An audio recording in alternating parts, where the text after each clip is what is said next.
Hello दोस्तों, welcome to my channel. देखो, आज हम लोग यहाँ ज्योमेट्री का फर्स्ट चैप्टर सिमिलरिटी का पहला क्वेश्चन सॉल्व करने वाले हैं। ये महाराष्ट्र बोर्ड की जो स्टेट बोर्ड की बुक है उसका फर्स्ट चैप्टर है।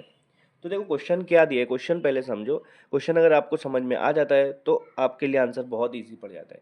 क्या बोला है? Base of a triangle is 9 and height is 5। इन्होंने बोला एक ट्राइंगल है, मैं इसको नाम दे देता हूँ, ये आपको समझाने के लिए बता रहा हूँ। मैं नाम दे देता हूँ ABC। इसका जो बेस है, बेस मतलब ये जो नीचे का होता है बेस, ट्राइंगल का बेस है वो 9 है और उसकी हाइट मतलब ये 5 है। एक ट्राइंगल है जिसका बेस 9 है और हाइट 5 है। ठीक है, आगे बोला है base of another triangle is 10 and height is 6। एक दूसरा ट्राइंगल है, होगा कोई भी ट्राइंगल, हम से ऐसा बना लेते हैं, PQR नाम दे देते हैं।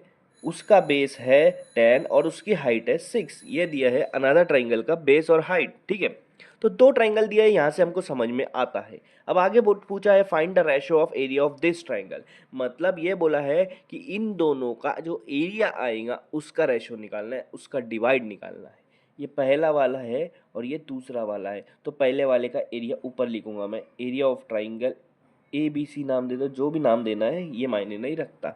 इसको डिवाइड करेंगे एरिया ऑफ ट्राइंगल PQR, इसलिए मायने नहीं रखता नाम, क्योंकि यहाँ पर अभी अपने को कोई मतलब फिगर की ज़रूरत नहीं है। फिगर मतलब फिगर दिया नहीं है, ठीक है, तो आप कुछ भी रख सकते हो।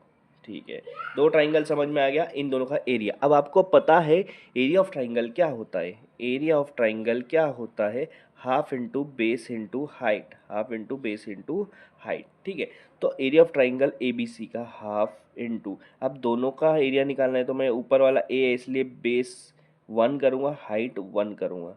1 बदला तो पहले ट्राइंगल का, दूसरा नीचे वाले का हाफ इंटू बेस 2, मतलब दूसरे ट्राइंगल का बेस और दूसरे ट्राइंगल का हाइट।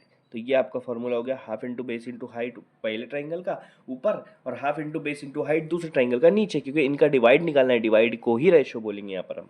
अभी आप देखो हाफ और हाफ सेम होता है इसलिए इसको कट कर देते हैं, इसलिए यहाँ पर सिर्फ फॉर्मूला इस तरह बनता है, B1 इंटू H1 मतलब बेस इंटू हाइट पहले ट्राइंगल का, B2 into H2 base into height दूसरे ट्राइंगल का।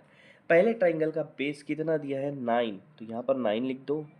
पहले ट्राइंगल का हाइट दी है 5, यहाँ 5 लिख दो, डिवाइड बाय पहले ट्राइंगल का बेस दिया है 10, यहाँ 10 लिख दो। और सॉरी, दूसरे ट्राइंगल का बेस दिया है 10 और दूसरे ट्राइंगल का हाइट दिया है 6। ठीक है, ठीक है। अब ऊपर 9 और 5 है, नीचे 10 और 6 है। अब ऊपर और नीचे में देखना है, ऐसा नंबर देखना है जो सेम टेबल में आते हैं। 9 और 6 एक ही टेबल में आते हैं, तो 9 3 के टेबल में आता है, 3 पर, 3 3 ज़ा 9, और 6 भी 3 के टेबल पे आते हैं 2 पर। अब आपके पास बच रहा है ये 3, कट करके 3 बन गया, ये 5 तो वैसा का वैसा, ये 10 वैसा का वैसा, और यहाँ 2 आ गया। ठीक है, अब और कोई आ रहा है क्या सेम टेबल में? हाँ, 5 और 10 आ रहे हैं। नीचे और ऊपर का देखने का, बाजू बाजू वाला नहीं। 5 1 ज़ा 5, 2 ज़ा।